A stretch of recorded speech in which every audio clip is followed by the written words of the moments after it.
হযরত ওমর ঈদের দিন সকালবেলা অঝোর নয়নে ঘরের দরজা বন্ধ করে কাঁদছিলেন। হযরত আবু হুরায়রা বলেন, আমি সকালবেলা গেলাম, সবাই দেখে বিভিন্ন আনন্দে মেতে আছে, কিন্তু কান্নার আওয়াজ আসে খলিফার ঘর থেকে। দরজায় নাড়া দিলাম, ভেতর থেকে আওয়াজ এলো কে? বাইরে থেকে বললাম, খলিফা আমি আবু হুরায়রা এসেছি। ঈদ মানে খুশি, ঈদ মানে আনন্দ, আজকে সবাই আনন্দে আছে, আপনি কাঁদেন কেন? হযরত ওমর দরজা খুলে দিলেন, দেখলাম দাড়ি বেয়ে বেয়ে পানি পড়ছে, সেজদায় পড়েছিল। আমারে বলছে, আবু হুরায়রা ঈদ মানে খুশি আনন্দ, তাদের জন্য যে মানুষগুলো 30টা রোজা কবুল হয়ে গেছে, যারা এই গ্যারান্টি পেয়েছে যে আল্লাহ তাকে মাফ করে দিয়েছে। আমি ওমর এখনো পর্যন্ত গ্যারান্টি পাইনি যে আল্লাহ আমাকে মাফ করেছে কিনা, তা আমি কি নিয়ে আজকে আনন্দ করব? রংপুরবাসী তারাও মানুষ ছিল, আমরাও মানুষ। তাদের টেন্ডেন্সি ছিল কি, তাদের চিন্তা ভাবনা ছিল কি, আর আমরা কোন লাইনে আছি? এটা শুধু আপনাকে বলছি না, আমার নিজের জন্যও বলছি। আমার নিজেরও পরিবর্তন হওয়া লাগবে এখন থেকে। কখন? এখন থেকে। তাদের জীবনটার দিকে তাকালে আমাদের জীবন পরিবর্তন হতে কিছু না কিছু বাধ্য। ছেলেটাকে তিনি মাদ্রাসায় দিলেন, এরকম মক্তব মাদ্রাসায়। হযরত আব্দুল্লাহ ওই সময় তিনি কিন্তু দেশের প্রেসিডেন্ট। হযরত ওমর ওই সময় প্রেসিডেন্ট। ছেলেটাকে ভর্তি করার পরেই কয়েকদিন ক্লাস চলছে, হঠাৎ করে ওই দেশের প্রধান বিচারপতি হযরতে আলী তার ছেলে হোসাইনকেও দিলেন মাদ্রাসায়। এই টেবিলের ওপর থেকে বারবার কলম ফেলে দিচ্ছে, খেজুরের পাতার কলম, উপর দিয়ে কালি দিয়ে লেখা লাগে এই কলমে। আব্দুল্লাহকে বলছে তুলে দাও, একবার দুইবার তিনবার তিনি তুলে দিলেন। তৃতীয়বার একবার বলে ফেললেন, কি তুমি বারবার কলম ফেলে দাও, আমারে তুলতে বলো, আমি কি তোমার খাদেম চাকর নাকি? হযরতে হোসাইন তিনি মনের অশান্তে যেন কথা বলে ফেললেন, হে আব্দুল্লাহ তুমি শুধু খাদেম না, খাদেমের বাচ্চা খাদেম। উনি ওই সময় প্রেসিডেন্টের ছেলে মাইন্ডে নিয়েছে। বাড়িতে যে জিজ্ঞাসা করছে, বাবা হোসাইন আমাকে খাদেমের বাচ্চা খাদেম এই শব্দ দিয়ে সবার সামনে গালি দিয়েছে, আমি আর মাদ্রাসায় যাব না। বিচার যদি তুমি সত্যিই না করো, আমি মাদ্রাসায় পড়া বন্ধ করে দিলাম। উনি বলছে ঠিক আছে, আজকে না জমার দিন আমি বিচার করব হাজারো মানুষের সামনে। বয়ান চলাকালীন তিনি খুতবা বন্ধ করে দিয়ে বললেন, হোসাইন হ্যাঁ এদিকে আসো, আমার এই ছেলেকে তুমি গালি দিয়েছো, আমাকে পর্যন্ত ছোট করেছো মানুষের সামনে। বলে হ্যাঁ করেছি। কেন তুমি গালি দিলে? এই ছোট কথাটা কেন আমাকে বললে? হযরত হোসাইন বলে, খলিফা বুকে হাত দিয়ে বলেন তো, আপনি কি আমার নানার খাদেম ছিলেন না? হযরত ওমরের কথা বন্ধ হয়ে গেছে। ডাক দিয়ে বলে, হোসাইন তাই তো, আমি তো এভাবে চিন্তা করি না, আমি তো তোমার নানার খেদমত করেছি, আর খেদমত যে করে সেই তো খাদেম। তুমি কি এই কথাটা যা বললে লিখতে পারবা? হ্যাঁ, কাগজ কলম নিয়ে আসেন। খেজুরের পাতা নিয়ে এসেছে, উনি লিখে দিলেন, ওমর আমার নানার খাদেম ছিল, আমি দেখেছি, ইতি হোসাইন ইবনে আলী। সই করে দিলাম। কাগজটা হাতে নিলেন, জমা দিলেন, সাহাবীদেরকে বললেন, নবীর সাহাবীরা বিচার হয়ে গেছে। এই ছেলে সমস্যা কেমন? না না মাইকে মাইক আলা কি গাড় গাড় করে কেন? সাতার মাথা মাইক দিয়েছে,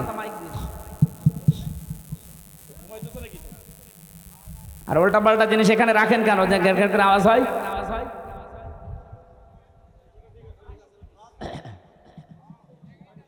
ফ্যানের বাতাস তো এখন হচ্ছে, আওয়াজ তো হয় না। মাইক মাইক ওখান থেকে সরান। রংপুরবাসী সাহাবীরা বললেন, আপনি তো এখনো বিচার করতে পারলেন না, বিচার হয়ে গেছে কি করে? হযরত ওমর ছেলেটাকে ডাক দিলেন, আব্দুল্লাহকে বুঝ দিলেন, বাবা যে বিচার করেছি এটা দুনিয়া না, আখিরাতেও কাজে লাগবে। আমি যখন মারা যাব এই কাগজটা আমার কাফনের ভেতরে দিয়ে দিও। বিচার যেদিন শুরু হবে, আমার জীবনের কিছুই যদি আল্লাহর ভালো না লাগে, পছন্দ না হয়, এই কাগজটা আল্লাহকে দেখিয়ে বলবো, রব্বুল আলামিন তোমার নবীর নাতি লিখে দিয়েছে আমি নাকি নবীর খাদেম ছিলাম, এ ওসিলা হলে তুমি আজকে আমারে মাফ করে দাও।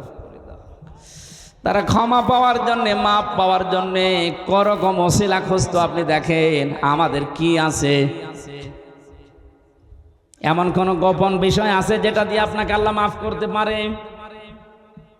কবি এজন্যে জানিয়েছেন, হাল্লাকা সিররুন ইনদাল্লাহ বাইনাকা আনতা ওয়া বাইনাল্লাহ, হাল্লাকা সাদাকাতুন তাখফা লা ইয়ালামুহা ইল্লাল্লাহ।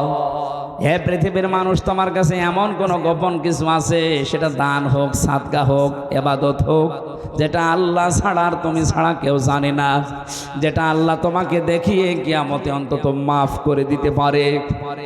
আপনি কোনদিনকে একটা লম্বা সেজদা দিয়েছেন? আমি জেলখানার ভেতরে 3টা বছর বহু মানুষকে পেয়েছিলাম। আমরা তো সেজদা দেই 1.5 মিনিট 2 মিনিট করে। এক একজনের সেজদা পেয়েছি 1 ঘন্টা 1.5 ঘন্টা 2 ঘন্টা পড়ে আছে সেজদায়, মনে হচ্ছে মারা গেছে। আমির জামাত ডাক্তার শফিকুর রহমানকে দেখতাম সেজদায় পড়ে আছে 40 মিনিট 45 মিনিট 1 ঘন্টা, কি গো নড়াচড়া নেই। এত বড় সেজদায় আছে মনে হচ্ছে দুনিয়াতে আর নেই। মাঝে মাঝে আমার বলতো, হামজা এই লম্বা সেজদা দিয়ে আমার মনের ভেতরে একটা আলাদা শান্তি আসে। আমি যেন কিয়ামতে বলতে পারি, আল্লাহ একটা গোপন জিনিস আমার কাছে আছে, আমারে মাফ করে দাও। এটা লম্বা একটা সেজদা দিয়ে দেখেন কেমন লাগে।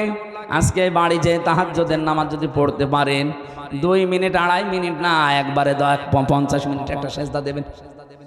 সেজদার ভেতরে বাংলায় যত কথা আপনার মনে আসে সব বলবেন, কারণ ফরজ নামাজ আর ওয়াজিব নামাজ বাদ দিয়ে নফল নামাজে সেজদায় বাংলায় কথা বলা যায়। কথা বুঝতেছেন? নফল নামাজের সেজদা একটা লম্বা করে দিয়ে যত কথা আছে আপনার দুঃখের, কষ্টের, আশার, এই কথাগুলো জানাবেন। আল্লাহ পাক এই সময় এত বেশি কাছে আসে, এত বেশি খুশি হয়, বান্দা চাইলেই মনে হয় আমার আল্লাহ দিয়ে দেবেন।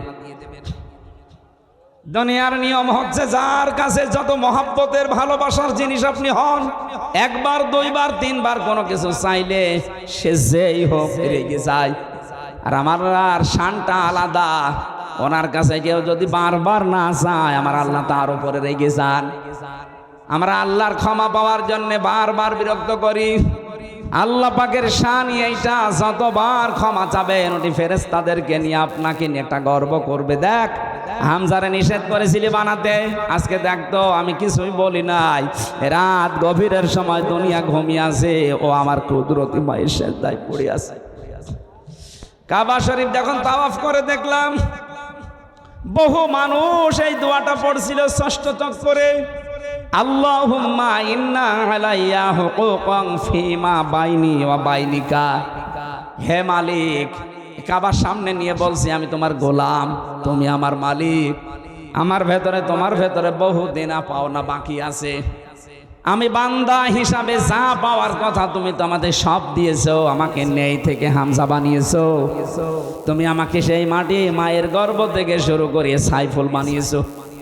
দুনিয়ায় আমাকে কেউ চিনত না, আমার নাম গন্ধ ছিল না, অথচ আজ আমার একটা নাম আছে, আমার একটা পজিশন আছে, আমার একটা সম্মান হয়েছে।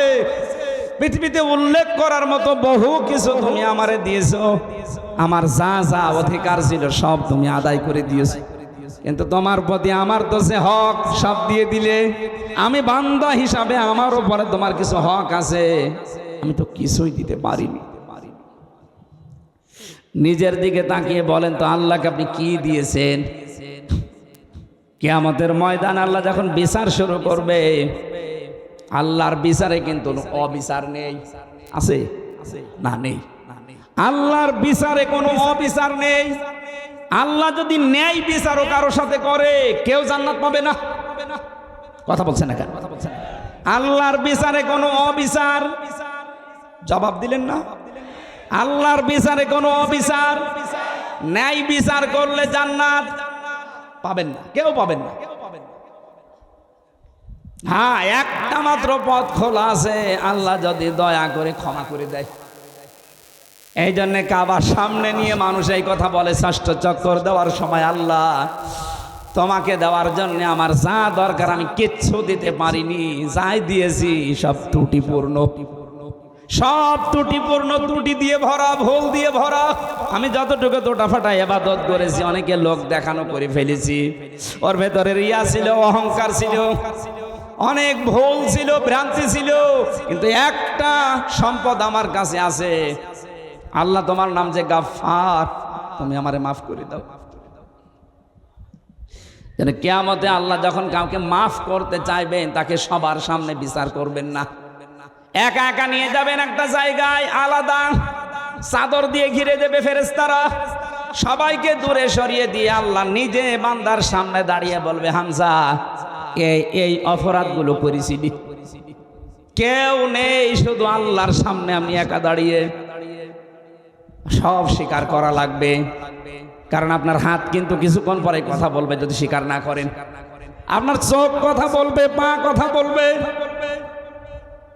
সব কিছুই তো কথা বলবে। আপনি জানেন যে এখন আমি আল্লাহর সামনে দাঁড়িয়ে, কেউ নেই আমার আশপাশে, স্বীকার যখন একটা একটা করে বলবেন, আল্লাহ আমার ভুল হয়ে গেছে, মহান আল্লাহর কুদরতি যে বিশাল দরিয়া আছে, জোশ পয়দা হবে, ঢেউ পয়দা হবে, আল্লাহ যেন শেষে কথা বলবে, সূরা জুমারের তাফসিরে আছে, আল্লাহ পাক যেন শেষে বলবে, বান্দা যা আমি তোরে মাফ করে দিলাম, কাউকে বলার দরকার নেই, এটাকে প্রচার করার দরকার নেই, কাউকে বলারও দরকার নেই, যা আমি তোরে মাফ করে দিলাম, আমার বানানো জান্নাতে চলে যা।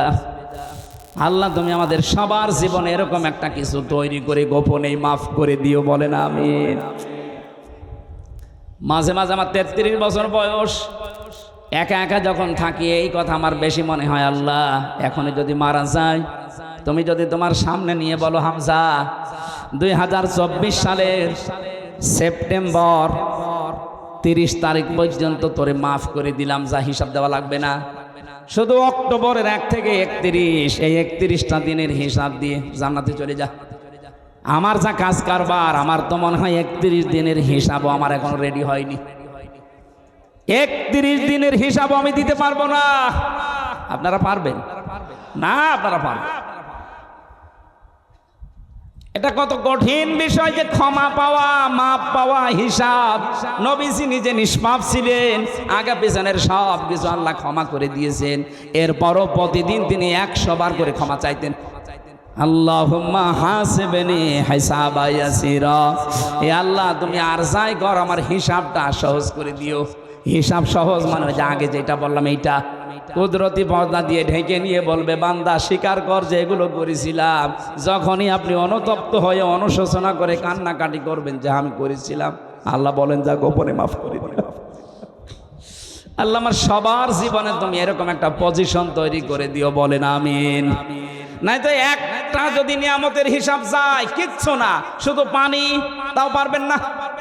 আল্লাহর এক বান্দা মনে মনে করেছিল 1000 বছর আমি হায়াত পেয়েছি, এটা বনী ইসরাইলের ঘটনা। 1000 বছর আমি হায়াত পেলাম, 1000 বছর আমি জিহাদের ময়দানে কাটিয়েছি, দিনের বেলা, আর রাতের বেলা আমি কাটিয়েছি ইবাদতে, সিজদায়, তেলাওয়াতে। আল্লাহ আমাকে যা করলাম মনে হয় জান্নাত আমি পেয়ে যাব।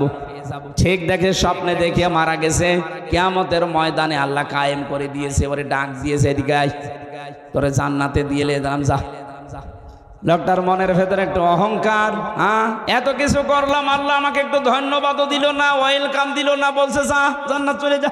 একটা কথা হইলো, আল্লাহ ওর মনের ভাষা বুঝতে পেরে ফেরেশতাদেরকে বলছে, শোন, যেখানে জাহান্নামের গরম বের হয় বেশি, ওই জায়গার পাশ দিয়ে ওরা ঘোরা, ওই জায়গার পাশ দিয়ে ঘোরাচ্ছিল। পানির পিপাসায় যখন কলিজা ফেটে যায়, ডাক দিয়ে বলে, আল্লাহ আমার একটু পানির ব্যবস্থা করো। কলিজা ফেটে যাচ্ছে, ফেরেশতারা বলে, না, এটা কিন্তু দুনিয়ার জীবনে তুমি নেই, এই ময়দানে পানি পেতে হলে ফ্রি পানি পাওয়া যাবে না, কিছু দেওয়া লাগবে। কি দেওয়া যায়? যা ইবাদত করেছো 1000 বছর ধরে, অর্ধেক আমাদের দিয়ে দাও। ঠিক আছে, দিয়ে দিলাম। পানি খাওয়ার পরে প্রসাব লাগে, কথা বলে না কেন? প্রসাবের চাপ আসার পরে বলছে, ভাই একটু প্রসাবের ব্যবস্থা করেন আমার। না, এখানে যেখানে সেখানে বসা যাবে না, প্রসাব যদি করতে চাও বাকি ইবাদত আমাদের দাও, আমরা একটা ব্যবস্থা করে দেই। বলে দিয়ে দিলাম, আমি করব কি, আমি নিজেই বাসি না। প্রসাব করার পরে আল্লাহ যেন ডাক দিয়েছেন, বান্দা এক গ্লাস পানি ভেতরে ঢোকালে আর এক গ্লাস বের করে দিলে, এই জন্যে তুমি 1000 বছরের বন্দগি সব দিয়ে দিলে। 1000 বছর কিছু না করলেও এক গ্লাস করে প্রতিদিন পানি খেয়েছো, প্রতিটি গ্লাসের বিনিময়ে 1000 বছর করে ইবাদত আমারে দিয়ে তারপরে আমার জান্নাতে যা। লোকটা সেজদায় পড়ে যাবে, ডাক দিয়ে বলবে, রব্বুল আলামিন আমার ভুল হয়ে গেছে। কোন মানুষ তার ইবাদত বندگی দিয়ে আল্লাহ তোমার জান্নাত পাওয়া সম্ভব না যদি তোমার ক্ষমা পাওয়া না যায়। এজন্য ওসিলা তালাশ করবেন সব সময়। কোন কাজে কোন ওসিলায় গোপন এমন কিছু আপনার দুনিয়ায় আছে যেটা দিয়ে আপনি মাফ চাইতে পারেন। গভীর রজনীতে চলে যাবেন একজনের বাড়িতে, যদি শোনেন আমাকে তার ছেলে মেয়ে লেখাপড়া করাতে পারছে না, নিজের সামর্থ্য থাকলে তারে 2000 টাকা রাতের বেলা দিয়ে বলে বই কিনবা। এই গোপনটা দুনিয়ার কেউ যদি না জানে, কিয়ামতে আল্লাহ ওইটা নিজে পেলে পুষে মানুষ করে বিশাল আকারে আপনাকে দেখাবে। এরকম কিছু আমাদের জীবনে আছে নেই? যা করি অধিকাংশ লোক দেখানোর জন্যে। রব্বুল আলামিন এর পরের শব্দে আমাদের জানিয়েছে, আল্লাযীনা ইউনফিকুনা ফিস সাররাই ওয়াদ-দাররাই ওয়াল কাযিমিনাল গায়যা ওয়াল আফিনা আনিন নাস। এই পৃথিবীতে যারা সচ্ছল অসচ্ছল, গরিব হোক ধনী হোক, যতটুকু যার সামর্থ্য আছে দান করতে থাকে, খরচ করতে থাকে আল্লাহর জন্যে, দিনের জন্যে, মানবতার জন্যে, নিজের নিকট আত্মীয় স্বজনের জন্যে। এখানে একটা পয়েন্ট আছে, এদিকে আসেন, একটা পয়েন্ট এখানে আছে। বিশ্ব নবী যেদিন নবুয়ত পেয়ে বাড়িতে আসলেন, তার স্ত্রী খাদিজাতুল কুবরাকে বলেছিলেন, স্ত্রী আমি ভয় পেয়েছি, আমার জীবনের উপরে আমার আশঙ্কা হয় আমি যেন মারা যাব, তুমি আমারে ঢেকে দাও। হযরতে খাদিজা ওই দিন বলেছিলেন, স্বামী আমার ভয় পাবেন না, কোন জিন ভূত পরী এমনকি আল্লাহ আপনাকে ভয় দেখাবে না। 5টা কথা বলেছিলেন খাদিজা ওই দিন। 1 নম্বরে ইন্নাকা লা তাসিলুর রেহমা, আপনি রেহেমের সম্পর্কগুলো ঠিক রাখেন। এখান থেকে প্রমাণ হয় যে মানুষগুলো আত্মীয়তার সম্পর্ক দুনিয়ায় ঠিক রাখবে, মজবুত করবে, অটুট রাখবে, তাদের দুনিয়ার কোনো ভয় আল্লাহ দেখাবে না, সব ভয় দূর করে দেবে। এই কথা বুঝতেছেন? অথচ এই দেশে হাজারো আল্লাহওয়ালা মানুষ আমরা দেখতে পাই, তার আত্মীয়তার সম্পর্কগুলো ঠিক নেই। নিজের আপন ভাইয়ের সাথে কথা বলে না, নিজের আপন বোন গরিব, যেতে চায় না। ধর্ম আত্মীয় পাঠিয়েছে রংপুর, মাসে 3 দিন চাই, এই কথা বলেন না কেন? নিজের নিকট আত্মীয় আপনার বোন, আপনার ভাই, আপনার চাচা, আপনার ফুফু, আপনার মা বাবা, এগুলো রক্তের সম্পর্ক না? এইগুলোর সাথে আজ 100 জনের প্রায় 95 জনের সম্পর্ক ভালো না।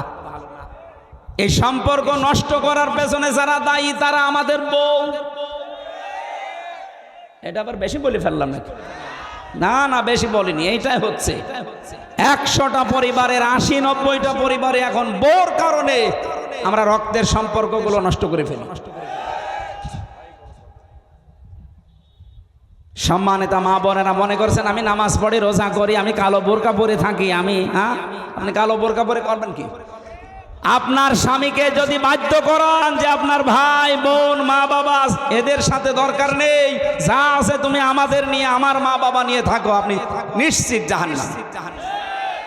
নবীজি বলেন, কোন স্ত্রী যদি চাই, এটা কামনা করে যে আমার স্বামী আরো বেশি দিন বেশি থাক, আমার স্বামীর সম্মান, আমার স্বামীর ইজ্জত মর্যাদা, টাকা পয়সা, অর্থ দুনিয়ায় আরো বেড়ে যাক, সে যেন সবসময় তাকিদ দেয়, স্বামী যা করো সম্পর্কগুলো ঠিক রাখো। আরো ওরা সম্পর্ক নষ্ট হয় কি করে সেই কাজ করে। আপনার নামাজ রোজা এই পর্দা পশিদা সব মাঠে মারা যাবে, কিচ্ছু কবুল হবে না। আজ হাজারো স্ত্রীর কারণে সন্তান তার মা বাবাকে বৃদ্ধাশ্রমে পর্যন্ত রেখে আসছে। গত পরশুদিন আমার এই যে কিশোরগঞ্জ, নীলফামারী কিশোরগঞ্জ বৃদ্ধাশ্রমে মাহফিল ছিল, কত মা বাবা বসে আছে লাইন দিয়ে। কয়েকজনকে জিজ্ঞাসাও করেছিলাম, বড় বড় অফিসার সন্তানগুলো মা বাবাকে রেখে গেছে এখানে, কোনো সন্তান জীবনও চাইবে না যে আমার মা বাবা বৃদ্ধাশ্রমে থাকুক, এটার জন্য বাধ্য করে ওর বউ, আর ওই বউকে কান পড়া দেয় ওর বউর মা আর ওর বড় বউ। এটার সাথে একমত আছেন কারা? স্বামীরা হাত তোলেন তো। সবগুলো ধরা পড়ছে। বাড়ি যাবেন আজকে আপনি, এই যে রেকর্ড হচ্ছে, ভিডিও ধরবে, আপনার খাবার বন্ধ করে দেবে। নবীজি বললেন স্বামী স্ত্রী স্বামীকে শোনাচ্ছে আপনি রক্তের সম্পর্ক ঠিক রাখেন, আপনি ভয় পাবেন না। তাকসিবুল তাহমিলুল কাল্লা, স্ত্রী বলছে আপনি মানুষের বোঝা বহন করেন, আপনি ভয় পান কেন? মানুষের কষ্টের বোঝা, ঋণের বোঝা, দুঃখের বোঝা আপনি বহন করে দেন, আপনার ভয় নেই। অথচ বাংলাদেশে যেই মহিলা পালিয়ে গেছে ও হাজার হাজার কোটি কোটি টাকা বোঝা দিয়ে গেল আমাদের। সে তো ভালোই আছে তার মেয়ে নিয়ে, বোন নিয়ে, ছেলে নিয়ে, কিন্তু আমাদের উপর এখন কত বোঝা। এদেশে এখন জন্ম নিলে 1 লাখ টাকা ঋণ। এই যে যাদেরকে 2780 জন মানুষ এখন হাসপাতালে, এই মানুষগুলোকে আপনি তার পরিবারের জন্য, মা বাবার জন্য, সমাজের জন্য একটা বোঝা বানিয়ে দিলেন।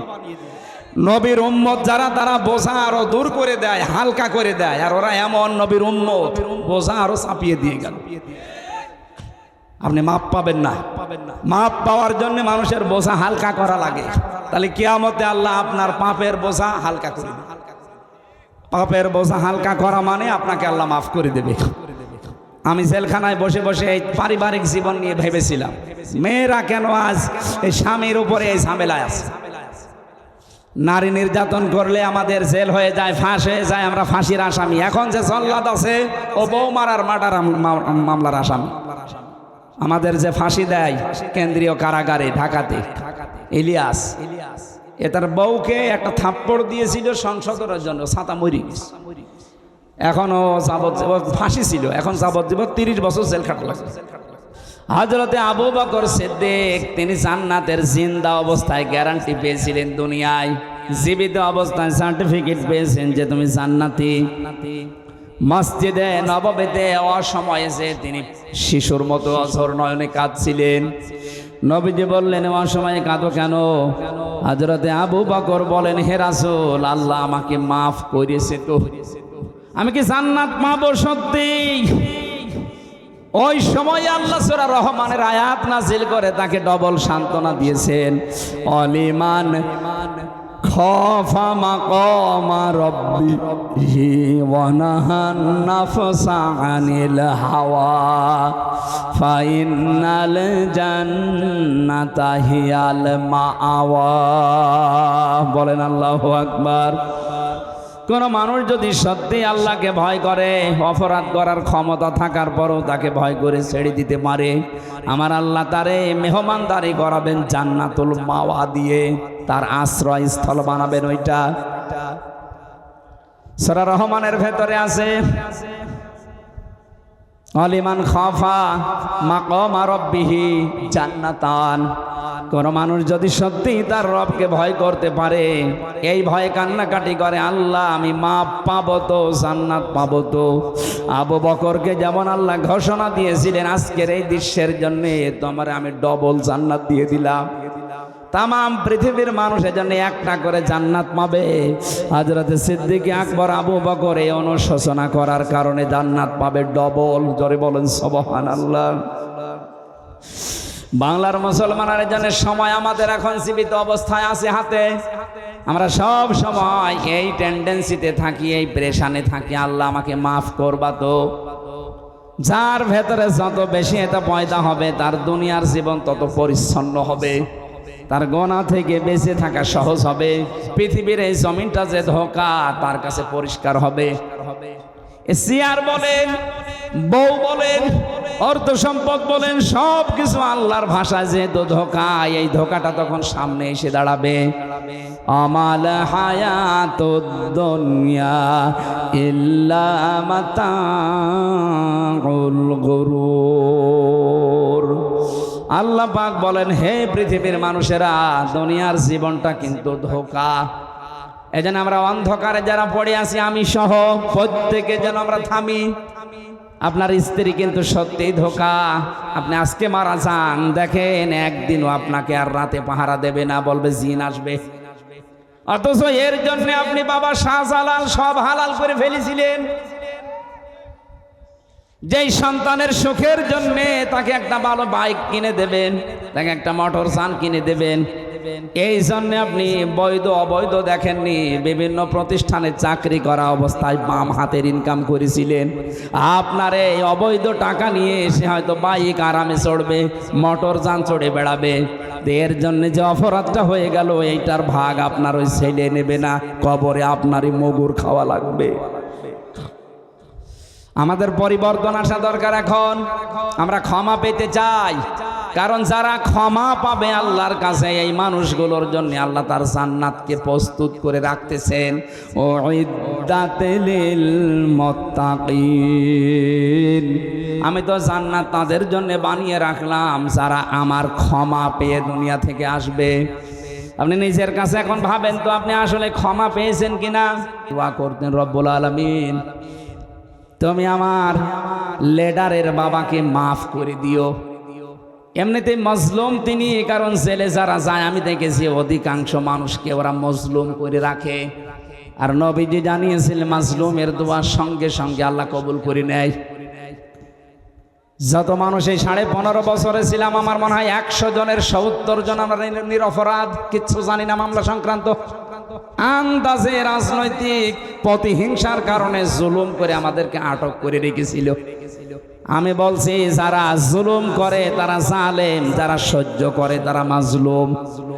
এই জন্য ওখানে বহু মানুষ দেখতাম জমার দিন কয়েকজন এক জায়গায় দোয়া করতো, আল্লাহ যে মানুষগুলো দেশের জন্য এই কাজ করে দৃষ্টান্ত স্থাপন করেছে, তুমি তাদেরকে মাফ করে দিও। মাজলুমের দোয়া কবুল হয়। এই জন্য বলছি, আল্লাহ জিয়াউর রহমানকে মনে হয় মাফ করে দেবেন। তার জীবনের ভালো কাজগুলো আল্লাহ কবুল করেন। অন্যায় যদি মানুষ হিসাবে কিছু করে থাকে, আল্লাহ যেন মাফ করে দেন। এই যে আল্লাহর উপরে অবিচল আস্থা এবং বিশ্বাস হবে রাষ্ট্রের সব কাজের মূল ভিত্তি, এই কথাটা উনি লিখেছিলেন। জীবনে তার কোনো কিছু কবুল হোক বা না হোক, এ কথাটা পড়লে একবার আল্লাহর কথা মনে হয়। কথা বলেন ঠিক কিনা? আল্লাহ এই লোকটাকে যদি মাফ করে দেয়, আমাদের ক্ষতি হয়ে যাবে। আরো জোরে বলেন। আরো যারা দেশের জন্য কাজ করেছিলেন, আল্লাহ সবাইকে যেন মানবতার সেবার কারণে মাফ করে দেন। বিশেষ করে ইসলামের জন্য, মানবতার জন্য যাদের জীবনটা শেষ হয়ে গেল, এই মানুষগুলোর জীবনের আমল যেন আল্লাহ ব্যর্থ না করে, কবুল করে দৃষ্টান্তমূলক পুরস্কার দেন। বলেন আমিন। এই 15.5 বছর আমরা যে জুলুম নির্যাতনের শিকার হয়েছিলাম, আল্লাহ রাব্বুল আলামিন এই জুলমের কারণে আমাদেরকে যেন ক্ষমা করে দেন। যে হাদিসটা পড়লাম, নবীজি বলেন, উনসুর আখাকা যালিমান আও মাজলুমান। হাদিস পড়লাম কি, তোমার ভাই যদি জালেম হয় অথবা মাজলুম হয় তাকে সাহায্য করো। সাহাবীরা বলেছিলেন, হে নবী, আমার ভাই যদি মাজলুম হয় তাকে সাহায্য করা যায়, যদি জালেম হয় আমি কি করে সাহায্য করব? বিশ্ব নবী বললেন, তুমি তাকে জুলুম থেকে ফেরাও। তাকে যদি জুলুম থেকে ফিরিয়ে রাখতে পারো তাহলে তাকে সাহায্য করা হয়। আর যদি জুলুম করার জন্য কাউকে সাহায্য করা, জেনে বুঝে কেউ যদি জানে যে লোকটা জালেম, এরপরও তার পক্ষে থাকে, সে সঙ্গে সঙ্গে নবীর উম্মত থেকে খারিজ হয়ে যায়। এই 15.5 বছর যিনি পালিয়েছে, আপনাদের পুত্রবধূ, জেলার জন্য, থানার জন্য একটা কলঙ্ক। আমার কুষ্টিয়ায় জন্ম, আমার একটু আফসোস লাগে মাঝে মাঝে, আল্লাহ অন্য জেলায় জন্ম দিলে ভালো হতো।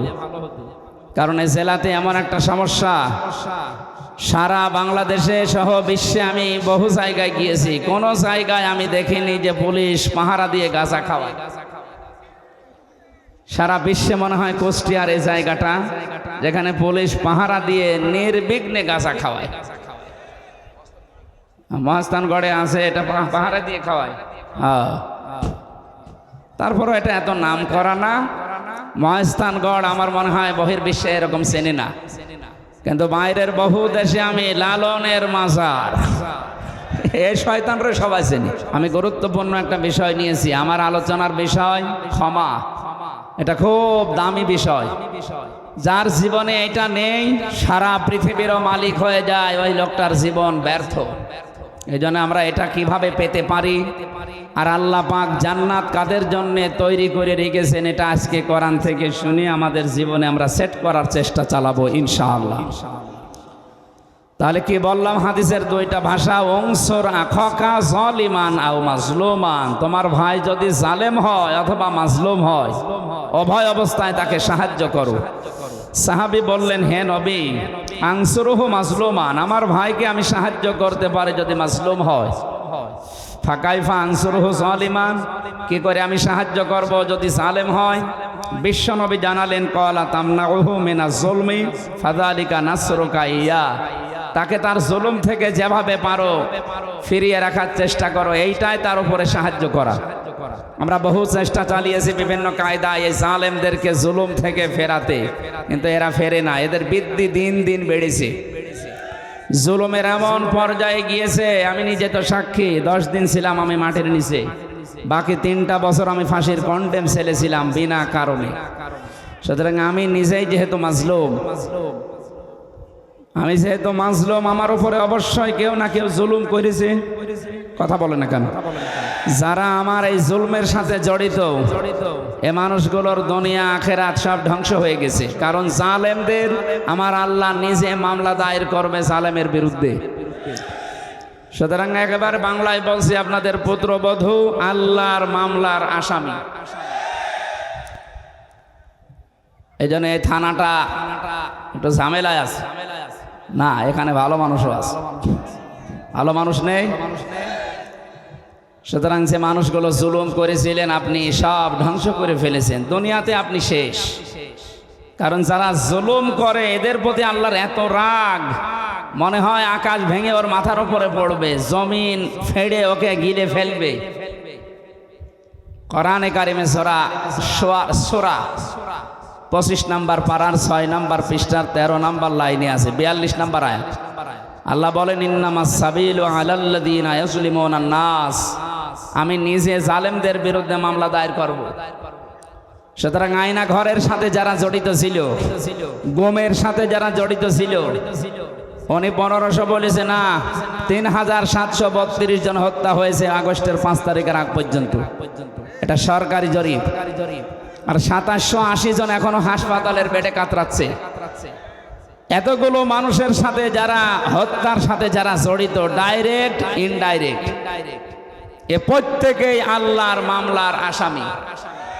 সবচাইতে বড় আসামি উনি, যিনি 2006 সালে লগি বইটা নিয়ে সারা দেশ থেকে মানুষকে নিয়ে এই অক্টোবর মাসের 28 তারিখে 11 জন মানুষকে পিটিয়ে হত্যা করার পরে লাশের উপরে ড্যান্স দিয়েছে।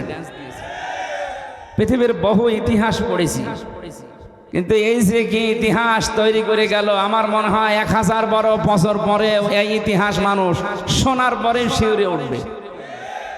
আয়ামে জাহিলিয়াতের কথা শুধু পড়েছি, কিন্তু আওয়ামী জাহিলিয়াতের কথা আমরা দেখলাম। 1500 বছর আগে ছিল এটা আইএমএ জাহিলিয়াত, আরে 15.5 বছর যারা ছিল ওরা তৈরি করেছিল আওয়ামী জাহিলিয়াত। শব্দ প্রায় একই না? না, ওইটার চাইটা এটা ভয়ঙ্কর। ওই সময় 11 দফা কর্মসূচি নিয়েছিল মুশরিকরা, আর এই 15.5 বছরে 13 দফা কর্মসূচি নিয়েছিল এই যে নামধারী আপনাদের উনি। এই জন্য ওই আগে যে 1500 বছর আগে মুশরিক আবু জেহেল, আবু লাহাব নাম শুনলে গালি দেয়, আমার মনে হয় ওরা থাকলে এখন ওরা গালি খেত না, গালি খেত উনি, কারণ ওনার চাইতে 2 কাঠি উপরে। এই জন্য মাজলুমদেরকে বহু চেষ্টা চালিয়েছিলাম ফেরানোর, এরা ফেরে নাই। এখন যদি এদেরকে সাহায্য করতে হয়, এদের এই অপরাধগুলো মাফ করানো লাগবে, নয়তো সাহায্য করার কোনো বুদ্ধি নেই। যেহেতু ওরা আল্লাহর মামলার আসামি, বাদী যত বড় হয় মামলা তত জটিল হয়। সাইফুল ভাই বলছিলেন না, আমি 3টা বছর জেলে ছিলাম, আমার মামলার বাদী যদি উনি হয়তো কবে বের হয়ে চলে আসতাম।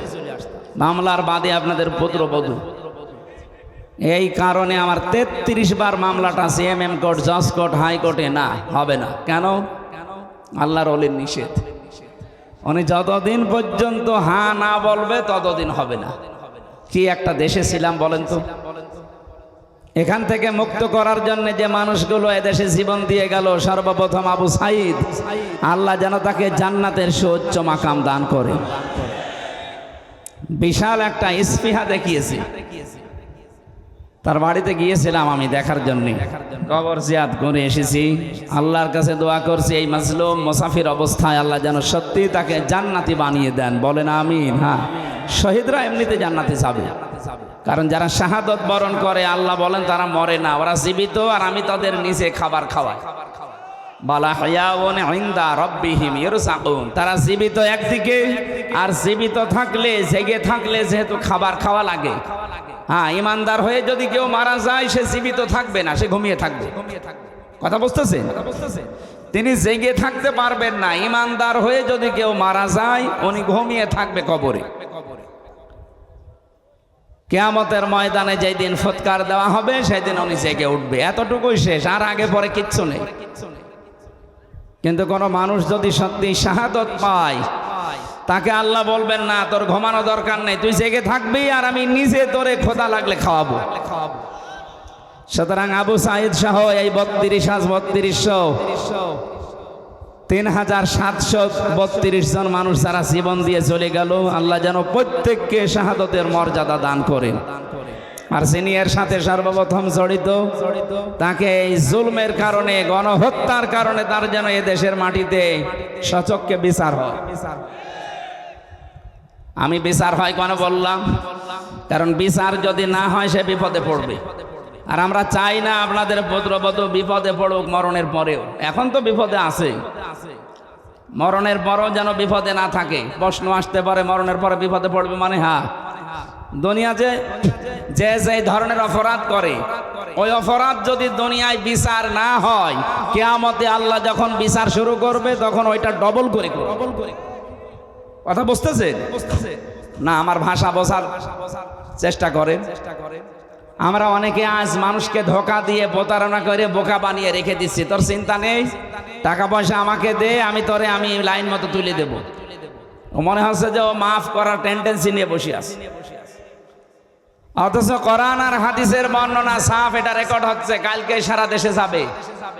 কেউ যদি অপরাধ মাফ করাতে চান, কোরআন আর হাদিসের কিছু নির্দেশনা বলি আছে না নেই?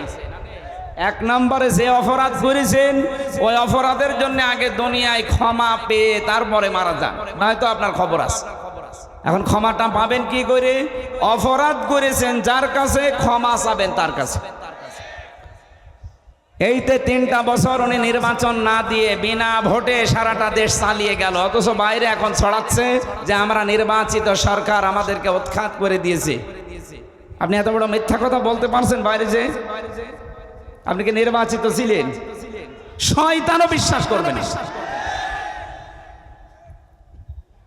আপনি যে 154 জন ঘোষণা দিয়েছেন একটা নির্বাচনে, তো সেখানে নির্বাচন হলো কি করে? 151 জন হলে সরকার গঠন করা যায়, সেখানে 154 জন অলরেডি ঘোষণা দিয়ে দিয়েছে। এরপরে এই যে দিনের ভোট আপনি রাতে করে নিলেন, দিনের ভোটটা রাতে হয়েছে। আমার সাথে এক ওসি ছিল জেলখানায়, 8 বছর তার জেল। ওই সময় মনে হয় 2 বছর চলছিল।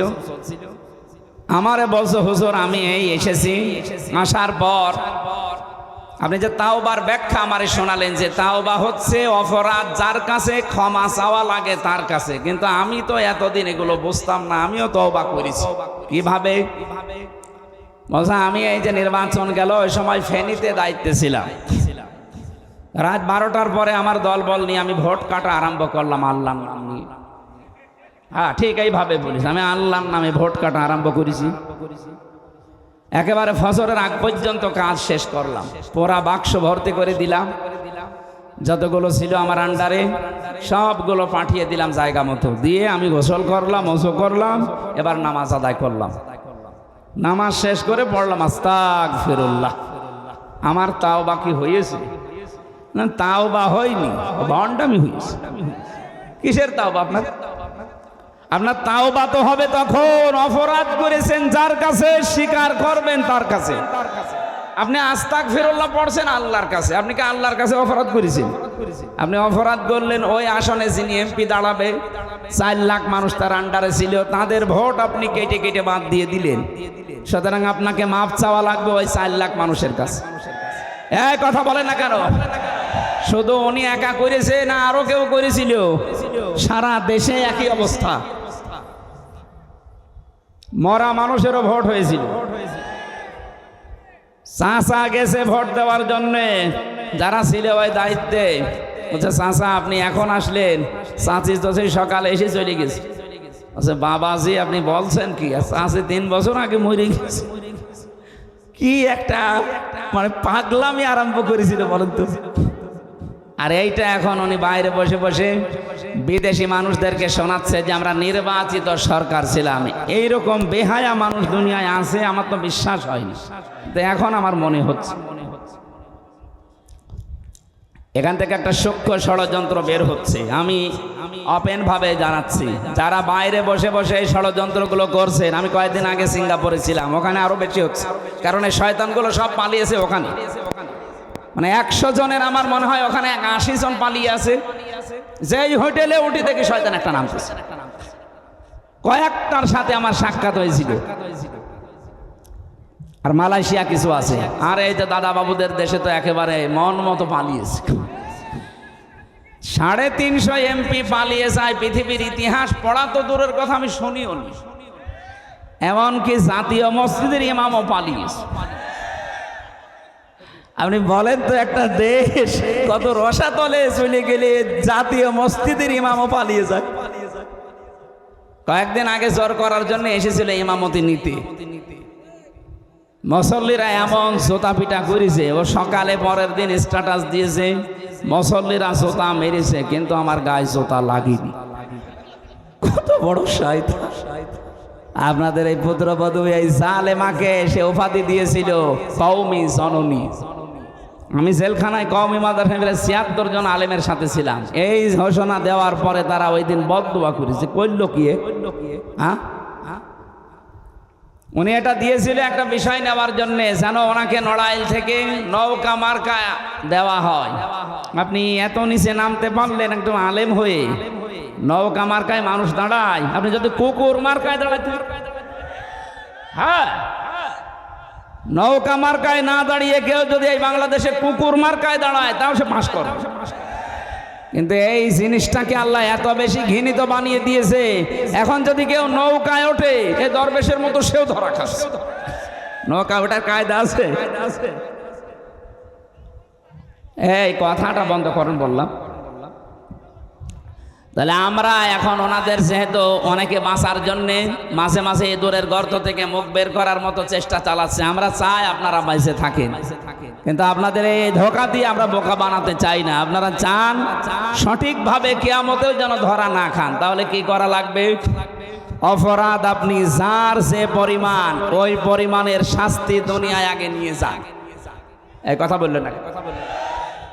আমি বানিয়ে বলছি এটা হাদিস। নবীদের কাছে একজন যুবতী মহিলা এসেছে, ডাক দিয়ে বলে, হে রাসূল আমি জিনা করে ফেলেছি, এরপরে আমি গর্ভবতী হয়ে গেছি। নবীজি বললেন এই কথা কাউকে বলবা না, যাও চলে যাও। মেয়েটা বলে, হে রাসূল সত্যি আমি আমার যৌবনের তাড়নায় নফসের ধোঁকায় পড়ে শয়তানের জালে ফেরেবে আমি গুনাহ করে ফেলেছি, আমি গর্ভবতী হয়ে গেছি, দয়া করে আপনি এই গুনাহ থেকে আমারে মুক্ত করেন।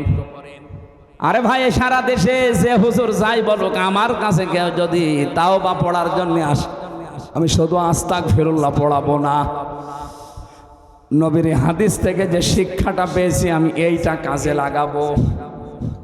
রংপুরবাসী এবার আপনার বিবেক দিয়ে বলেন তো, 1500 বছর আগে বিশ্ব নবীর কাছে যে যুবতী মেয়ে এসেছিল জিনা করার পর, বলেছে আমাকে মুক্ত করেন এই গুনাহ থেকে, নবীজিকে তাকে বলতে পারতেন না ঠিক আছে তুমি একবার আস্তাগফিরুল্লাহ পড়ে নাও? বলতে পারতেন না? তার তো আরব দেশের মানুষ, আরবি মাতৃভাষা, একবার বললে সে মুখস্থ করে ফেলতো আস্তাগফিরুল্লাহ, তার মাফ হয়ে যেত নাকি? কিন্তু নবীজি ওটা করেননি, বললেন ঠিক আছে যতদিন সন্তানটা ডেলিভারি না হয় বাড়ি যাও, এটা ডেলিভারি হওয়ার পরে আসবা, কারণ তোমার অপরাধ আছে, এই সন্তানের কোনো অপরাধ নেই। এই ভালো করে শুনবেন, আমি বেশি কথা বলছি না, খুব অল্প সময় শিক্ষামূলক কিছু কথা বলছি। মেয়েটা সন্তান হওয়ার পরে দৌড়িয়ে এসেছে, রাসূল এই যে আমার ছেলে। নবীজি বললেন ঠিক আছে, এক কাজ করো, ছেলেটা যতদিন দুধ না ছাড়ে 2 বছর পর্যন্ত বুকের দুধগুলো তাকে পান করাও, এরপরে আসো। শক্ত খাবার যখন খাওয়া শিখবে একা একা, ওই সময় জলদি আমার কাছে আসবা, তোমার আমি মুক্ত করে দেব। মেয়েটা এসেছে ছেলেটা নিয়ে, নবীজি ছেলেটাকে এক সাহাবীর হাতে বললেন নাও, এর লালন পালনের দায়িত্ব। সাহাবী মহিলাদেরকে বললেন একে মাটির ভেতরে বুক পর্যন্ত গেড়ে দাও, চারিদিক থেকে পাথর নিক্ষেপ করা আরম্ভ করো। সবাই যখন পাথর মারতেছে, হযরতে খালিদ ইবনে ওয়ালিদ বলেন আমি একটা জোরে মারলাম, একটু জোরে নিক্ষেপ করার কারণে পাথর তার নাকের উপরে লাগার পরে ফিনকি দিয়ে রক্ত আমার শরীরে লেগেছে। আমি ভৎসনা দিলাম, আমি তার মন খারাপ হয়ে গেল যে নাপাক মহিলার রক্ত আমার শরীরে লাগলো। নবীজির কানে কথা যাবার পরে বিশ্ব নবী বললেন থামো খালিদ, এ কথা বলবা না, কারণ আমি নবী, তুমি নবী না, আমি যা দেখি তুমি দেখতে পাও না। এই মহিলার অনুশোচনা, তাওবা, এ মহিলার যে অপরাধের শাস্তিটা হয়ে গেল দুনিয়ায়, আল্লাহ এত বেশি পছন্দ করেছে তার এই তাওবাটা। এদের পৃথিবীতে কোনো জালেমও যদি এইভাবে তাওবা করে, আমার আল্লাহ তাকেও মাফ করে দেবেন। কি বুঝলেন রংপুরবাসী? এ মহিলা যতটুকু অপরাধ করেছিল, অপরাধের শাস্তি যেটা, সেটা পাওয়ার পর ওনার আস্তাগফিরুল্লাহ কবুল হয়েছে। কথা বলে না কেন? তাহলে এই 15.5 বছরে যারা অপরাধের সাথে জড়িত, বিশেষ করে যারা আয়না ঘরের সাথে জড়িত, এটা যে মানবতার বিরুদ্ধে কত বড় কঠিন কাজ, আপনি না থাকলে বোঝানো যাবে না। আমি 10 দিনে অপারগ হয়ে গেছি। এই যে কঠিন কঠিন রোগ এখন আমার শরীরে, ওই কারণে যারা 10 বছর ছিল, যারা 8 বছর ছিল, কি অমানবিক নির্যাতন তাদের উপরে চলেছে। মাঝে মাঝে যখন বের করে আনতো আমারে, আমি আওয়াজ শুনতাম কান্নার। তাও তো আমার ডিবি অফিসের নিচে যে ঘর, ওখানে ছিলাম। আসল যেটা ডিজিএফআইয়ের ওই জায়গায় তো আরো ভয়ঙ্কর, যেখানে ব্যারিস্টার আরমান ছিল, আমান আজমি ভাই ছিল, যেখানে এম ইলিয়াস আলী বিএনপির এই নেতা ছিল। ওখানে কত মানুষের হাড়গোড়, কত মানুষ মারাই গেছে। আসার সময় দেখতাম মাঝে মাঝে কোনো মোবাইল নাম্বার চোখে পড়ে, লেখা আছে ভাই এই নাম্বারটা একটু বাইরে জানাবেন, সে আমি অন্তত বেঁচে আছি। 2 দিন 5 দিন না, কেউ 5 বছর, কেউ 8 বছর, কেউ 10 বছর, কেউ 14 বছর পর্যন্ত পড়ে আছে। আর খাবার দিত সকালে পচা ছোলা, দুপুরে দিয়েছে একেবারে মাখানো ভাত, মনে হচ্ছে কেউ খেয়ে পারিনি, ফেলেছে। এইটা আমার সাথে মুফতি ফখরুল সাহেব ছিলেন, জেলখানায় মাঝে মাঝে আমার শোনাতেন ভাই ফাঁসির এই কন্ডেম ছেলে আছি, তারপরও আছি, মনে হচ্ছে জান্নাতে আছি। এমন জায়গায় আমার রেখেছিল, এই পায়ের ভেতর দিয়ে ভাবে হাত দিয়েছে। সামনে যে লোহার ব্যারিকেড দেওয়া আছে, এই লোহার বিশাল বিশাল শিকের সাথে আমার হাতকে ওরা শিকল দিয়ে বেঁধে দিত। আরে 2 মিনিট 5 মিনিট, 1 দিন 2 দিন পরে খুলে দিলে তো হয়। 4 বছর এভাবে আমার রেখে দিয়েছে। 1.5 মিনিট 2 মিনিট সময় দিত টয়লেট করার জন্য। কখন আজান হয়, কখন দিন হয়, রাত হয়, এটা যে কোন বছর, কত মাস, কোন তারিখ, আমি কিছু জানি না। আপনি বলেন তো কি অবস্থা তৈরি করেছিল তাদের উপরে। এই জালেম যারা, এর সাথে যারা জড়িত, তারা নাকি 10 দিন 12 দিন 15 দিন পর পর একবার দেখতে যেত। মানুষের এই চিৎকার কান্না আর আর্তনাদ শোনার পরে তারা অট্ট হাসি দিত যে দেখ কেমন লাগে। আমার মনে হয় আল্লাহ পুরা উল্টি এখন ওই জালেমদের উপরে ওইটা চাপিয়ে দিয়েছে। আদালতের দিকে তাকান, এই দালাল সুমন, এই দরবেশ বাবা, এই নওগাঁর একজন ছিল সাধন চন্দ্র মজুমদার, খাদ্যমন্ত্রী ছিল। গত পরশুদিন এক শয়তান ধরা পড়েছে। মৌলভীবাজারে বাড়ি, অপাধ্যক্ষ আব্দুল শহীদ ও কি পড়িয়েছে সারা জীবন ও জানে আর আল্লাহ জানে।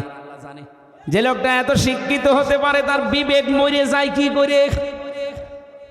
তার বাড়ি থেকে এখন 3 কোটির উপরে টাকা পাওয়া গেছে বস্তা ভর্তি। দেশের মানুষ না খেয়ে মরে আর শয়তানদের বাড়িতে বাড়িতে কোটি কোটি টাকা পাওয়া যাচ্ছে। 85 ভরি স্বর্ণ পাওয়া গেছে। একজন বাঁচতে কত টাকা লাগে মানুষের? আমার মনে হয় এদের কোনো বিচার আচার করার দরকার নেই। বাইতুল মোকাররমের সামনে নিয়ে খরচ ভাড়া দিয়ে শেষ করে দেন। কিসের বিচার এদের? দেশটাকে রসাতলে নামিয়ে দিয়েছে আর এদের আবার বিচার করা লাগছে। যে মানুষগুলো প্রশাসনে অবৈধ স্বরাষ্ট্রমন্ত্রীকে দেখাচ্ছিল যে স্যার একটা গুলি করলে শুধু একটা মরে আর মরে না, এদের আবার বিচার লাগে নাকি? আমাদের বিরুদ্ধে বানানো মামলা দিয়ে যদি 3 বছর জেল খাটাতে পারেন, আপনাদের তো নিজেরা আপনারা সাক্ষী, হাজার হাজার ভিডিও আছে, এর জন্য আবার বিচার করা লাগবে কোন কারণে? আবু সাইদকে যেভাবে মেরেছে ওইভাবে ক্রস ফায়ার দিয়ে শেষ করে দিন, তাহলে তার গোনা মাফ হবে। তাছাড়া কোনো মাফ নেই। ও যদি কিয়ামত পর্যন্ত জেলে থাকে ওর মাফ হবে না, কারণ ও তো জেলে থাকলে ওই কষ্টটা পাবে না। আবু সাইদের মতো জীবন ওকেও দেওয়া লাগবে। এর সাথে যারা জড়িত, আয়না ঘরের সাথে যারা জড়িত, তারে 8 বছর 10 বছর 14 বছর আগে ওই ঘরে রাখা লাগবে। সুতরাং যারা বিভিন্ন কায়দায় বলছেন আমরা ঢুকে পড়বো, আপনি তো ঢুকে পড়তে পারবেন না, আপনার ধরনের রেডি করা আছে। আর এটাও যদি নাও হয়, এ দুনিয়া শেষ না, এরপরে আরেকটা জগৎ আসছে। এমনি আপনি 8-10 বছর পরে এমনি মরে যাবেন। কথা বলেন না কেন? আমি তো চাই আমার 3 বছরের জন্য আমার এই মামলার সাথে যারা জড়িত প্রত্যেকে যেন এভাবে ফাঁসির কন্ডেম ছেলে 3 বছর থাকে, যোগাযোগ বিচ্ছিন্ন হয়ে। ব্যারিস্টার আরমানের জন্য 8 বছর তারা আয়না ঘরে থাকবে। 8 আর 3 কত হয় বলেন? ব্যারিস্টার আরমানের জন্য 8 বছর, আমান আজমির জন্য 10 বছর, কত হয়? 23। কত? 11 আর 10 কত হয়? 21 বছর আপনি আগে থাকবেন মাটির নিচে, এরপরে আপনারা যা করবেন করবেন। আর আমি জানি 21 বছর হলে আপনি কব্বরে চলে যাবেন। কি কথা বলেন না কেন? আমরা চাচ্ছি আপনাদেরকে বাঁচাতে। আপনারা যখন বাঁচতেই চান যে আমাদেরকে বাঁচান, হ্যাঁ, বাঁচানোর যে সিস্টেম কোরআন হাদিস দিয়েছে এইভাবে আসে। এই 15.5 বছর অনেককে ঘরে ঘুমাতে দেননি, তাহলে আপনি 15.5 বছর একটু থেকে দেখেন যে কেমন লাগে। আমাদের আদালতে তোলার সময় বলতো দেখ কেমন লাগে, এখন আমরাও বলি দেখ কেমন লাগে। খাপের খাপ মন্তাসের বাপ। এই কথা বলা যাবে না। আমার প্রথম কথা ছিল এইটা যে দুনিয়ায় যারা জালেম তাদের বিরুদ্ধে মামলা দেবে কে? সুতরাং যারা পালিয়েছেন এবং পালিয়ে অনেকে যাচ্ছেন, গোপনে আছেন, জালেম যারা, তারা কিন্তু হামজার মামলার আসামি আর নেই, এখন সরাসরি আল্লাহর মামলার আসামি। আল্লাহর মামলার আসামি ও কি বাঁচতে পারে এরকম কোনো সম্ভাবনা আছে? নেই। আপনার দুনিয়াও শেষ, আখিরাত তো শেষ। আল্লাহু লা ইয়াহদিল কওমাজ জালিমিন। জালেমদের জন্য দোয়া করেও লাভ নেই, কারণ তাদের জন্য দোয়া করলে কবুল হবে না। ইহদি এটা মজারে, আল্লাহ বলেন আমি ওদের হেদায়েত দিচ্ছি না, দেবও না। আল্লাহ আমাদেরকে যেন জালেম হওয়া থেকে বাঁচান। আমরা মজলুম আছি, মাজলুম আল্লাহর কাছে অনেক দামি বিষয়। সারাটা জীবন যেন কম বেশি আমরা মাজলুম থাকি, যেন জালেম না হই। বলেন আমিন। দরুদ সালাম পাঠ করার মাধ্যমে আমাদের আজকের আলোচনার বিষয় যেহেতু ক্ষমা বলেছি, সূরা আলে ইমরানের 133 নম্বর আয়াত পড়েছি। তাফসীর মাহফিল লিখেছেন, তাফসীর আকারে কথা বলার চেষ্টা চালাবো ইনশাআল্লাহ। যতটুকু পারেন জবান খুলে আয়াতটুকু পড়েন। আউযু বিল্লাহি মিনাশ শাইতানির রাজিম। বিসমিল্লাহির রহমানির রহিম। ওয়াসারিউ ইলা মাগফিরাতিম মির রাব্বিকুম ওয়া জান্নাতিন আরদুহাস সামাওয়াতু ওয়াল আরদ উইদ্দাত লিল মুত্তাকিন। আল্লাহ পাক বলেন, হে পৃথিবীর মানুষেরা, তোমরা সকলে মিলে দৌড়াও। ওয়াসারিউ, বহু বচন, একজন দুইজন না, সবাই মিলে দৌড়ানো আরম্ভ করো। ইলা মাগফিরাতিম মির রাব্বিকুম, তোমাদের রবের ক্ষমার দিকে। কারণ ক্ষমা করার একচ্ছত্র মালিকানা যেটা আল্লাহর সাথে সম্পৃক্ত, ওইটা আল্লাহর। এখানে দুইটা বিষয় পাওয়া যাচ্ছে। এদিকে তাকান। কেউ যদি মাপ পেতে চায়, বিষয় দুইটা, একটা হক্কুল ইবাদ আর একটা হক্কুল্লাহ। আপনি আল্লাহর সাথে কোনো দোষ যদি করে থাকেন, তার কাছে মাপ চাবেন। নামাজ পড়েননি, রোজা রাখেননি, হজ করেননি, এই বিষয়গুলো আমার আল্লাহর সাথে সম্পর্কিত। যদি এগুলো কেউ দুনিয়ায় না করে থাকে, সে যেন অবশ্যই আল্লাহর কাছে ক্ষমা চায়। উনি ইচ্ছা করলে মাফ করবে, ইচ্ছা করলে শাস্তিও দিতে পারে। কিন্তু যে বিষয়টা বান্দার সাথে জড়িত, এটা আমার আল্লাহ মাফ করবেন না ওই বান্দা যতক্ষণ ক্ষমা না করেন। এই জন্য যারা মানুষের উপরে জুলুম করেছেন, তাদের অধিকার নষ্ট করেছেন, আগে তাদের কাছে যেয়ে স্বীকার করবেন, মাফ চাবেন, ক্ষমা চাবেন। আর আমার ভয় লাগে এই কারণে, 15.5 বছর যাদের ওপর জুলুম, অত্যাচার, নির্যাতন করেছেন, তাদের অনেকেই কিন্তু 15.5 বছরে কবরে চলে গেছে। কথা বলেন না কেন? আপনি এখন তাদের কাছে মাফ চাবেন কি করে? এই জন্য আপনি জালেম, আপনার সব শেষ, দুনিয়া আখিরাত আপনি হারিয়ে ফেলেছেন। অন্তত এইরকম পর্যায়ে আমরা যারা নেই, তারা এখন মাফ চাওয়ার জন্য, ক্ষমা চাওয়ার জন্য আল্লাহর দিকে দৌড়াচ্ছি। কম বেশি যদি এরকম আমাদের জীবনে কিছু হয়েও থাকে, অন্তত যারা বেশি আছে আপনি তাদের কাছে যে মাফ চেয়ে নেবেন। হ্যাঁ, বাপ হিসাবে যদি সন্তানের উপরে জুলুম করে থাকেন, অনেক বাবা আছে হজ করতে যাওয়ার আগে ছেলের নামে ভালো ভালো সম্পদ লিখে দেয়, আর মেয়েকে বলে, মা তোর জন্য আমি দোয়া করে দেব কাবা ঘর ধরে। আপনার জীবনও হজ কবুল হবে না, কারণ আপনি এই মেয়েটার হক নষ্ট করে হজে যাচ্ছেন। আগে তার জমি ফেরত দেন, টাকা দিয়ে দেন, এরপরে দোয়া করেন। কথা বলেন না কেন? আমাকে ধরার পরে আমার বাবার কাছ থেকে বলেছিল 10 দিন রিমান্ড দিয়েছে আদালত, ছেলেকে যদি বাঁচাতে চান তাহলে 10 লাখ টাকা তাড়াতাড়ি নিয়ে আসেন। আমার বাবা গ্রাম্য মানুষ, তাড়াতাড়ি করে ভয়ের চোটে 8 লাখ সঙ্গে সঙ্গে যেভাবে হোক ধার কর্জ করে দিয়েছিল। বলেছিল টাকা যদি বাকিটা আর 2 দিনের ভেতরে না দেন 50টা মামলা দেব। বাবা কথা ঠিক রেখেছিল বাকি টাকা দিয়ে, কিন্তু ওই শয়তানরা কথা ঠিক রাখে নাই, পরের দিন আবার মামলা দিয়েছে। আপনি এরকম জুলুম করতে পারলেন, অথচ নিজেই মাঝে মাঝে আমারে বলতো, হুজুর আপনাদের কোনো দোষ নেই, এটা আমরা জানি, আপনি যে কোনো কিছুর সাথে জড়িত না এই মামলার, তাও আমরা জানি। তাহলে আপনি এরকম করেন কেন? 11 ঘন্টা আমারে টাঙিয়ে রাখলেন, আমার চোখে কালো কাপড় দিয়ে বেঁধে, হাত পেছনে দিয়ে টাইট করে সেই শিকল দিয়ে বাঁধা, মাথায় ডান্ডা বেড়ি লাগানো, দড়ি দিয়ে টাঙিয়ে রেখেছে রডের সাথে 11 ঘন্টা। দুপুর 2টায় নিয়ে গেছে, রাত 11:30টায় নিয়ে আসতেছে। 4 ওয়াক্ত নামাজ আমি এমনি আন্দাজে পড়েছি, আমি জানি না যে এখন দিন না রাত মাটির নিচে। আপনি এরকম করতে পারলেন, এখন যদি বলেন আস্তাগফিরুল্লাহ হুজুর মাফ করে দিন, আগে ওই টাকা ফেরত দিন। এরপরে 11 ঘন্টা আমি আপনাকে টাঙাবো, দেখেন কেমন লাগে, তারপরে আপনার মাফ হবে। এই জন্য বান্দার সাথে যে বিষয়গুলো সম্পৃক্ত, আল্লাহর কসম করে বলছি আপনার মাফ হবে না যতক্ষণ পর্যন্ত ওই বান্দা আপনাকে ক্ষমা না করবে। আমরা যারা এরকম অপরাধের সাথে জড়িত না, তাদেরকে আল্লাহ ডাক দিচ্ছেন, এই দৌড়া ইলা মাগফিরাতিম মির রাব্বিকুম, তোর রবের ক্ষমার দিকে দৌড়া। যেই মানুষটা আল্লাহর ক্ষমা পেয়ে জাহান্নাম থেকে বেঁচে জান্নাতি হয়ে গেল, এই মানুষটার জীবন আসল সফল। ফামান যুহজিহা আনিন নার ওয়া উদখিলাল জান্নাতা ফাকাদ ফাজ। আল্লাহ পাক বলেন, ওই লোকটার জীবন তো সফল যে লোকটা 41 সাল পর্যন্ত ক্ষমতায় আছে। হ্যাঁ, এত আস্তে বলেন কেন? যেই লোকটাকে আল্লাহ জাহান্নামের কাজগুলো আস্তে আস্তে ছেড়ে দেওয়ার তৌফিক দেয়, আর জান্নাতের কাজের দিকে আস্তে আস্তে যাকে এগিয়ে দেয়, আল্লাহর দৃষ্টিতে তার জীবন সফল হওয়ার রাস্তায়।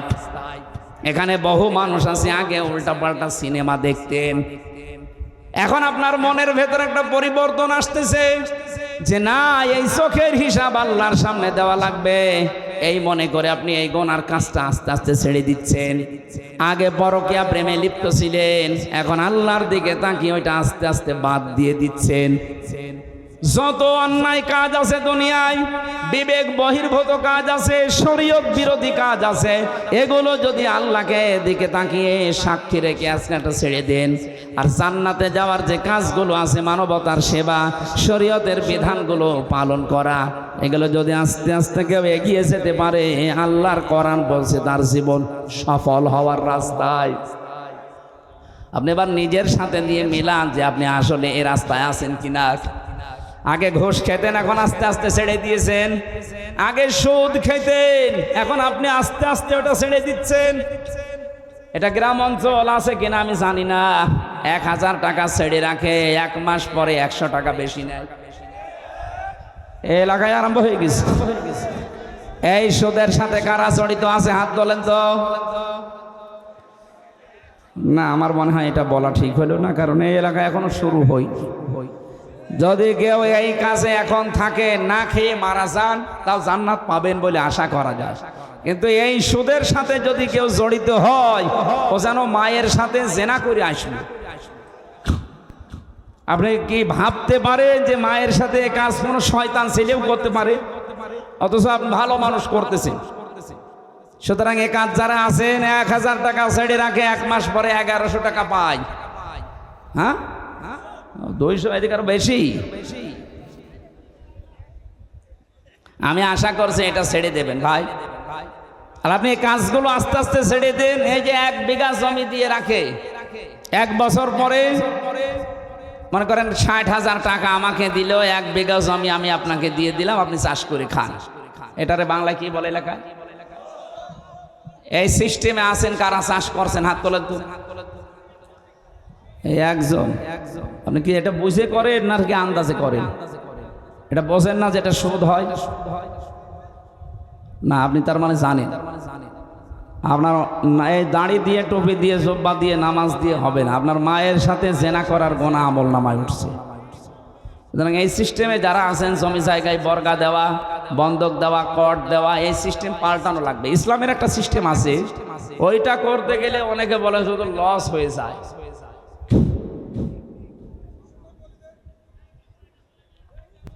না, আমি 1 বিঘা জমি আপনার কাছ থেকে নিলাম, টাকা আমি দিয়ে দিলাম। যখন আপনি টাকা ফেরত দেবেন আমারে, মনে করেন 60,000 বললাম, তখন আপনি হয়তো 5-7 হাজার 10,000 টাকা আপনাকে 1 বছর 2 বছর 3 বছর যা করে খাবেন, এরপরে নেওয়ার সময় টাকাটা কম নেওয়া লাগবে। এই সিস্টেমে আমি জানি মনে হয় এলাকায় এগুলো চলে না, খালি হ্যাঁ নে। এটা সারা দেশের অবস্থা একই, মানুষ যেই নিয়ে শুনে পায়খানা খাবে। আরে ভাই, আপনি তো ক্ষমা পেতে চান। আপনি যার জন্য এই এরকম অবৈধভাবে টাকা ইনকাম করছেন, আমি সহ যারা বাম হাতের এই অবৈধভাবে ইনকাম আমরা করি, কি করি বলেন তো? টাকা পয়সা উপায় করি। এই টাকা পয়সাগুলো বিশাল স্তূপ মনে করেন হয়ে গেল, এগুলো তো আমি সব ভোগ করতে পারবো না। হয় আমার মেয়ে, আমার ছেলে, আমার বউ, কথা বলেন না কেন? আমার অবৈধ ইনকাম দিয়ে তারা আনন্দ ভোগ করার জন্য 2 পায়ে খাড়া, কিন্তু আমার এই ইনকামের জন্য যে অপরাধ, যে পাপ, একটা পাপও আমার বউ নেবে না। কার বউ এ পাপ নেবে আগে আজকে রাত্রে জিজ্ঞাসা করবো। যদি বলে হ্যাঁ তুমি যা করো করো, আমি অর্ধেক নেব, আপনি আরো 100 ভাগ 80 মাইল বেশি করো। কিন্তু ও যদি বলে তুমি কিভাবে কি করবা আমি জানি না, তোমার একটা পাপও আমি নিতে রাজি না, তাহলে আপনার এই পাগলামি বন্ধ করা লাগবে। আপনি পাগলামি করছেন। আমরা পাগল হয়ে থাকবো না, পাগল ভালো হব। এই কথা বলে না কেন? দুনিয়া একদিকে চলে যাক, এই সুদের সাথে যে সমস্ত কারবার আছে, ব্যাংকিং হোক আর জনগণের সাথে হোক, আজকে থেকে তাওবা করে ফিরে আসবো। তাহলে এই মাহফিল শুনতে এসে লাভ হবে, তাছাড়া কিয়ামত পর্যন্তের অনুষ্ঠান হয়ে যাবে, আপনার কোনো লাভ হবে না। আল্লাহ বলেন দৌড়াও আমার ক্ষমার দিকে। আমরা তো দৌড়াচ্ছি ক্ষমা পাওয়ার জন্যে। জান্নাতিন আরদুহাস সামাওয়াতু ওয়াল আরদ, এমন ক্ষমার দিকে, এমন জান্নাতের দিকে দৌড়াও যে জান্নাতের প্রশস্ততা আকাশ আর জমিনের চাইতেও বিস্তৃত। এটা যদি আমরা মনে প্রাণে বিশ্বাস করতাম যে আল্লাহ আমাদের জন্য একটা বিশাল বাগান বানিয়ে রেখেছে, আমি সত্যিই যদি দৌড়ি ওই বাগানে পৌঁছাতে চাই, তাহলে আমার এই ক্ষমা দুনিয়ায় পেয়ে তারপরে যাওয়া লাগবে। এই জন্য আমাদের সব সময় টেনশন চিন্তায় থাকা দরকার, আল্লাহ আমি মাপ পেয়েছি তো।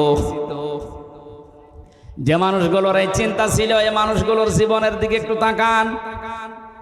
এই জন্য আমি বসে বসে, ওখানে তো লেখা খুব কঠিন, তারপরও কারারক্ষীদেরকে বলে কয়ে আমি লিখেছিলাম পারিবারিক জীবনের সমস্যা এবং তার সমাধান কি করে এটার সমাধান করা যায়। আমি প্রায় 120 পৃষ্ঠা করেছিলাম। বাইরে এসে ওরা আরও সামারাইজ করে করে 2টা বই করেছে, একটা পুরুষের জন্য, একটা মহিলাদের জন্য। এখানে পাওয়া যায় কিনা জানি না, গাড়ি আছে মনে হয়, গাড়িতে পাওয়া যাবে। সাদা গাড়ি আমার যাওয়ার সময় মেয়ের জন্য নিয়ে যাবেন। মেয়ে বিয়ে দেওয়ার আগে এটা পুরা পড়াবেন যে এটা পড়ো, তাহলে আর সংসার আলাদা হবে। বিশেষ করে বউকে পড়াবেন আগে, আর বউরা নেবেন নিয়ে স্বামীকে পড়াবেন। আমার কণ্ঠ এবং এই রাত জাগা নিয়ে আমি খুব টেনশনে আছি। এত রাত পর্যন্ত জেগে থাকলে আবার দেখা যাচ্ছে সেদিন রংপুরের মতো পটল তুলবুন। আমি শেষ করে দিলাম, আল্লাহুম্মা আমিন। লা ইলাহা ইল্লা আনতা সুবহানাকা ইন্নী কুনতু মিনাজ জালিমিন। রব্বুল আলামিন 2 দিন ব্যাপী তাফসীরুল কোরআন মাহফিলে বসে কোরআনের কথাগুলো চাতক পাখির মতো শুনছিলাম। যতটুকুই শুনিয়েছি, আমার শরীরে যতটুকু কুলিয়েছি আমি বলেছি, এগুলো আমল করার তৌফিক আমাদের দান করো। সওয়াবগুলো তুমি নবীর রওজায় পৌঁছিয়ে দাও। 3টা বছর জালেমের জিন্দান খানায় ভর্তি ছিলাম। কি খাওয়িয়েছে ওরা আল্লাহ তুমি জানো, আর ওরা জানে আমার শরীরটা স্বাভাবিক হচ্ছে না। আল্লাহ মেহেরবানি করে আমাকে আগের অবস্থায় আবার ফিরিয়ে দাও। এ মাহফিলের সওয়াবগুলো নবীর রওজায় পৌঁছিয়ে দাও। আমরা যারা নারী পুরুষ আসলাম, আল্লাহ তুমি আমাদেরকে জীবনের মতো ক্ষমা করে দাও। এ মাদ্রাসার বিশাল খরচ আল্লাহ মেহেরবানি করে খাজানা থেকে পূর্ণ করে দাও। যত মানুষ লেখাপড়া করছে এখানে, তাদের মেধাস্মৃতি খুলে দাও। যত অভাব আছে আল্লাহ অভাবগুলো দূর করে দাও। আমার কণ্ঠে আর কোলায় না আল্লাহ, তুমি আমার কণ্ঠ তা ছেড়ে দাও। মাহফিলের প্রধান অতিথি ইদ্রিস ভাইকে কবুল করো। আল্লাহ তাআলা অন্যতম অতিথি এসেছে আমাদের শ্রদ্ধাভাজন ভাই সাইফুল ইসলাম, তাকে মঞ্জুর করো। এই জেলাতে যত মানুষ বসবাস করছে, তাদের মা বাবা যারা হারিয়েছে, কবরগুলো জান্নাত বানিয়ে দাও।